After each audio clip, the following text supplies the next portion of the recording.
અમેરિકાનું new jersey એક સમયે ગુજરાતીઓનું બીજું ઘર ગણાતું હતું. ત્યાં આજે સન્નાટો કેમ છવાઈ રહ્યો છે? કેમ હજારો પરિવારો પોતાનું આંગણું છોડીને અજાણ્યા રસ્તાઓ પર નીકળી પડ્યા છે? એક એવો વળાંક જેણે ગર્વથી જીવતા આપણા સમાજને વિચારવા મજબૂર કરી દીધો છે. શું આ બદલાતા સમયનો સંકેત છે કે પછી કોઈ મોટા સંકટની શરૂઆત? આંકડાઓની પાછળ છુપાયેલું આ દર્દ અને ભવિષ્યની ચિંતાનો અસલી ચહેરો જોવા માટે જોડાયેલા રહો. આ વિડીયોને અંત સુધી જોતા રહો. ન્યૂ જર્સીના ખૂણે ખૂણે અત્યારે એક જ ચર્ચા છે કે આખરે એવું તે શું બન્યું છે કે ગુજરાતીઓની મનપસંદ ભૂમિ પર વસ્તી વધારાની ગતિ ધીમી પડી ગઈ છે. અમેરિકાના આ શક્તિશાળી રાજ્યમાં ગુજરાતીઓનો દબદબો વર્ષોથી રહ્યો છે, પણ તાજેતરના અહેવાલો મુજબ ગયા વર્ષે ન્યૂ જર્સીની વસ્તી વૃદ્ધિના દરમાં મોટો ઘટાડો નોંધાયો છે, જે ખરેખર ચિંતાનો વિષય છે.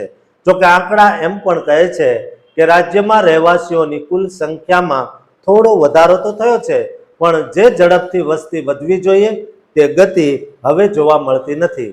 સરકારી અધિકારીઓ આ બદલાવ પાછળનું મુખ્ય કારણ સ્થાનિક લોકોનું બીજા રાજ્યોમાં થતું સતત સ્થળાંતર ગણાવી રહ્યા છે. લોકો હવે ન્યૂ જર્સી છોડીને અમેરિકાના અન્ય ભાગોમાં જવાનું પસંદ કરી રહ્યા છે. આ માત્ર કોઈ સ્થાનિક પ્રશ્ન નથી, પણ સમગ્ર અમેરિકામાં જોવા મળતો એક વ્યાપક નેશનલ ટ્રેન્ડ છે, જેના કારણે માઇગ્રેશન પેટર્ન એટલે કે લોકોના રહેવાની અને બદલાવાની રીત સાવ બદલાઈ ગઈ છે. આપણો ગુજરાતી સમાજ માટે આ સમાચાર ખૂબ જ ઊંડી અસર કરનારા સાબિત થઈ રહ્યા છે, કારણ કે એડિસન, જર્સી સિટી અને વુડબ્રિજ જેવા વિસ્તારોમાં જ્યાં ગુજરાતી સંસ્કૃતિ ધમધમતી હતી, ત્યાં હવે લોકોની અવર જવરમાં ફરક દેખાઈ રહ્યો છે. જ્યારે કોઈ પણ રાજ્યની વસ્તી વૃદ્ધિનો દર ઘટે છે ત્યારે તેની અસર ત્યાંના વેપાર, રોજગાર અને સામાજિક તાણાવાણા પર પણ પડે છે.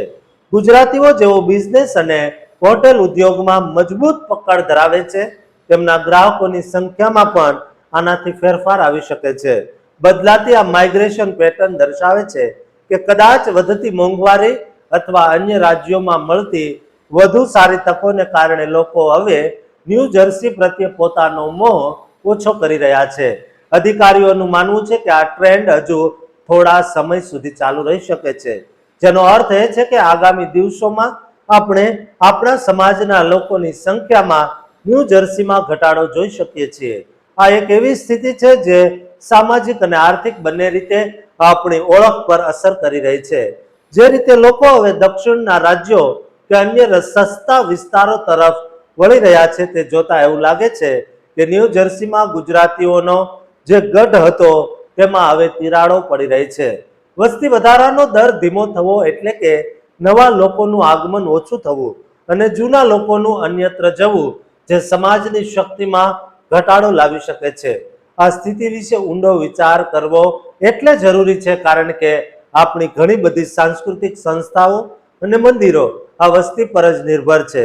જો લોકોની સંખ્યા ઓછી થશે તો આપણી ભવ્યતા અને આપણી પરંપરાઓને વિદેશની ધરતી પર ટકાવી રાખવી એક મોટો પડકાર બની જશે. જે લોકો દાયકાઓ પહેલા અહીં આવીને વસ્યા હતા, તેઓ હવે વાતથી ચિંતિત છે કે શું તેમની નવી પેઢી અહીં ટકશે કે પછી તેઓ પણ આ નેશનલ ટ્રેન્ડનો શિકાર બનીને બીજા રાજ્યોમાં સ્થાયી થશે. ન્યૂ જર્સીની રોનક અને તેની ખાસિયત આપણા ગુજરાતીઓના ઉત્સાહથી હતી, પણ જ્યારે વિકાસનો દર જ નબળો પડવા લાગે ત્યારે તે વિકાસના રસ્તાઓ પણ બંધ થવા લાગે છે. માઇગ્રેશનની આ બદલાતી પેટર્ન માત્ર રહેઠાણનો જ પ્રશ્ન નથી, પણ તે આપણા સંઘર્ષ અને આપણી મહેનતની નવી દિશા નક્કી કરનારી ઘટના છે.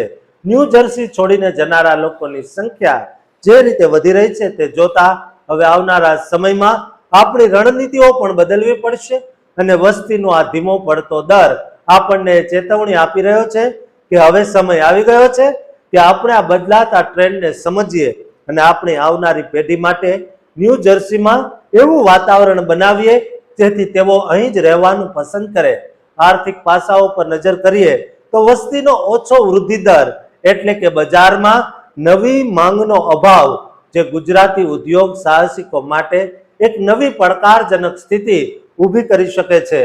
માઇગ્રેશન પેટર્નમાં આવેલો આ બદલાવ એ પણ સૂચવે છે કે લોકો હવે માત્ર રહેવા માટે જ નહીં પણ લાંબા ગાળાના આર્થિક સ્થાયિત્વ માટે પણ અન્ય વિકલ્પો શોધી રહ્યા છે. આમ ન્યૂ જર્સીમાં જોવા મળતો આ વસ્તી વૃદ્ધિનો ઘટાડો માત્ર એક આંકડો નથી પણ એક આખું ચિત્ર બદલી રહ્યો છે, જેની સીધી અને આડકતરી અસરો આગામી વર્ષોમાં ગુજરાતી પરિવારોના જીવન પર ચોક્કસપણે જોવા મળશે. અમેરિકાની બદલાતી આ ભૌગોલિક અને વસ્તી વિષયક પરિસ્થિતિમાં આપણે કેવી રીતે આપણું અસ્તિત્વ ટકાવી રાખીશું તે સૌથી મોટો પ્રશ્ન છે. માટે દરેક ગુજરાતી કોમેન્ટ જરૂર કરે અને દરેક ગુજરાતી સુધી આ વિડીયો શેર કરજો અને આ ચેનલને સબસ્ક્રાઇબ કરવાનું ચૂકતા નહીં.